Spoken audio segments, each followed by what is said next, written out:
ನಮಸ್ಕಾರಗಳು. ದಟ್ಟಾರಣ್ಯವೊಂದರಲ್ಲಿ ಮುದ್ದಾದ ಗಿಳಿಯೊಂದು ತನ್ನೆರಡು ಮರಿಗಳೊಂದಿಗೆ ವಾಸವಾಗಿತ್ತು. ಗೂಡಿನಲ್ಲಿದ್ದ ಮರಿಗಳಿಗೆ ಆಹಾರ ತಂದು ತಿನ್ನಿಸುವುದು ತಾಯಿ ಗಿಳಿಯ ದಿನಚರಿಯಾಗಿತ್ತು. ಹೀಗಿರಲು ಒಂದು ದಿನ ತಾಯಿ ಗಿಳಿ ಮರಿಗಳನ್ನು ಮುದ್ದಿಸಿ ಗೂಡಿನಲ್ಲಿಯೇ ಕುಳಿತಿರುವಂತೆ ತಿಳಿ ಹೇಳಿ ಆಹಾರ ತರಲು ಹಾರಿಹೋಯಿತು. ಅದೇ ದಾರಿಯಲ್ಲಿ ಪ್ರಾಣಿ ಬೇಟೆ ಮಾಡುತ್ತಾ ಹೊರಟ ಬೇಡನ ದೃಷ್ಟಿ ಗೂಡಿನಲ್ಲಿರುವ ಮರಿಗಳ ಮೇಲೆ ಬಿತ್ತು.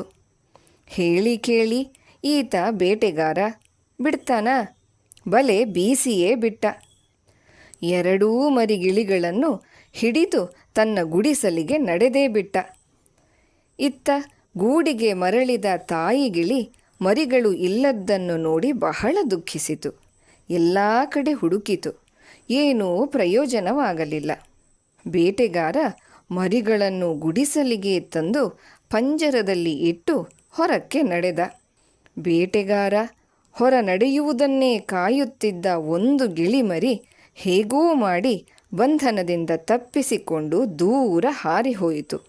ಯಾವುದೋ ಒಂದು ಮರದ ಕೊಂಬೆಯ ಮೇಲೆ ಕುಳಿತು ಅಮ್ಮನಿಗಾಗಿ ಅಳಲಾರಂಭಿಸಿತು.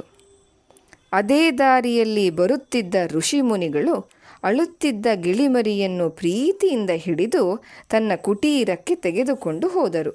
ಹೀಗೆ ಒಂದು ಗಿಳಿಮರಿ ಬೇಟೆಗಾರನೊಂದಿಗೆ, ಇನ್ನೊಂದು ಗಿಳಿಮರಿ ಋಷಿಮುನಿಗಳೊಂದಿಗೆ ಬೆಳೆಯುವಂತಾಯಿತು. ಕೆಲವು ವರ್ಷಗಳು ಕಳೆದವು. ಸೂರ್ಯವಂಶಿ ಎಂಬ ಒಬ್ಬ ರಾಜ ತನ್ನ ಕುದುರೆಯಲ್ಲಿ ಈ ಗಿಳಿಗಳಿದ್ದ ಕಾಡಿನ ಮಾರ್ಗವಾಗಿ ಬಂದನು. ರಾಜನಿಗೆ ಬಾಯಾರಿಕೆಯಾಗಿತ್ತು. ಸ್ವಲ್ಪ ಹೊತ್ತು ಎಲ್ಲಾದರೂ ವಿಶ್ರಾಂತಿ ತೆಗೆದುಕೊಳ್ಳಬೇಕೆನಿಸಿತು. ರಾಜನ ದೃಷ್ಟಿ ಬೇಟೆಗಾರನ ಅಸ್ತವ್ಯಸ್ತವಾಗಿದ್ದ ಗುಡಿಸಲಿನ ಕಡೆ ಬಿತ್ತು.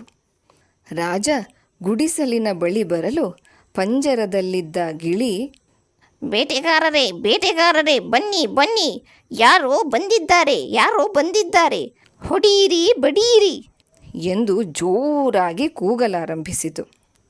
ಇದನ್ನು ಕೇಳುತ್ತಿದ್ದಂತೆ ಗಾಬರಿಗೊಂಡ ರಾಜ ಕುದುರೆ ಹತ್ತಿ ಹೊರಟೇ ಬಿಟ್ಟನು.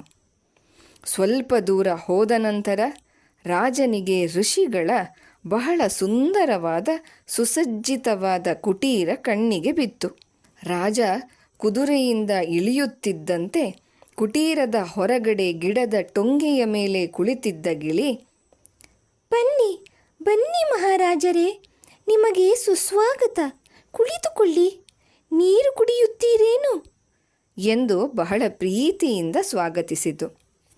ಆಶ್ಚರ್ಯಗೊಂಡ ರಾಜ ಕುಟೀರದಲ್ಲಿ ಯಾರಾದರೂ ಇದ್ದಾರೆಯೇ ಎಂದು ಪರೀಕ್ಷಿಸಿದನು. ಪೂಜಾ ಕಾರ್ಯವನ್ನು ಮುಗಿಸಿ ಋಷಿಗಳು ಹೊರಬಂದರು. ಋಷಿಗಳನ್ನು ಕಂಡು ರಾಜನಿಗೆ ಆನಂದವಾಯಿತು. ಅವರಲ್ಲಿ ಆಶೀರ್ವಾದವನ್ನು ಪಡೆದು ತನ್ನ ಪರಿಚಯ ಹೇಳಿಕೊಂಡನು.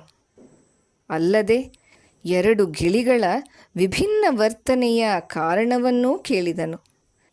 ಅದಕ್ಕೆ ಋಷಿಗಳು, ಮಹಾರಾಜ, ನಿಮಗೆ ಮೊದಲು ಸಿಕ್ಕ ಗಿಳಿ ಬೇಟೆಗಾರನ ಕೈಯಲ್ಲಿ ಬೆಳೆಯುತ್ತಿರುವುದು, ಆದುದರಿಂದ ಬೇಟೆಗಾರನ ಭಾಷೆ ನಡವಳಿಕೆಯನ್ನೇ ಗಿಳಿಯು ಕಲಿತಿದೆ, ಬೇಟೆಗಾರನನ್ನೇ ಅನುಕರಿಸುತ್ತಿದೆ. ಆದರೆ ನಮ್ಮ ಪರ್ಣಕುಟೀರದಲ್ಲಿರುವ ಗಿಳಿಯು ದಿನ ಬೆಳಗಾದರೆ ವೇದಾಧ್ಯಯನ, ಪೂಜಾ ವಿಧಿಗಳು, ಒಳ್ಳೆಯ ಸಂಸ್ಕಾರ ಇದನ್ನೆಲ್ಲ ನೋಡಿ ಬೆಳೆದಿದೆ. ಆದುದರಿಂದ ನಮ್ಮ ಗಿಳಿಗೆ ಈ ಸಂಸ್ಕಾರ. ಹಾಗಾಗಿ ರಾಜ, ನಾವು ಸುಸಂಸ್ಕೃತರಾಗಿದ್ದರೆ ನಮ್ಮ ಮಕ್ಕಳು ಚಿಕ್ಕಂದಿನಿಂದಲೂ ಅದನ್ನೇ ಗಮನಿಸಿ ಅನುಸರಿಸಿ ಒಳ್ಳೆಯ ದಾರಿಯನ್ನೇ ಹಿಡಿಯುತ್ತಾರೆ ಎಂದರು. ಗಿಳಿಗಳಿಂದ ಒಳ್ಳೆಯ ಪಾಠವನ್ನೇ ಕಲಿತ ರಾಜ ತನ್ನ ರಾಜ್ಯಕ್ಕೆ ಹಿಂದಿರುಗಿದನು. ಆದುದರಿಂದ ಮಕ್ಕಳೇ, ನಮ್ಮ ಗೆಳೆತನ, ನಮ್ಮ ಸಹವಾಸ ಯಾರೊಂದಿಗೆ ಇದೆ ಎಂಬುದನ್ನು ಗಮನದಲ್ಲಿಟ್ಟುಕೊಳ್ಳಬೇಕು. ಸಜ್ಜನರ ಸಂಗವದು ಹೆಜ್ಜೇನು ಸವಿದಂತೆ. ಅಂದರೆ ಒಳ್ಳೆಯವರ ಸಹವಾಸ ಎಂದಿಗೂ ಸಿಹಿಯಾದ ಜೇನನ್ನು ಸವಿದಂತೆ ಹಿತಕರವಾಗಿರುವುದು.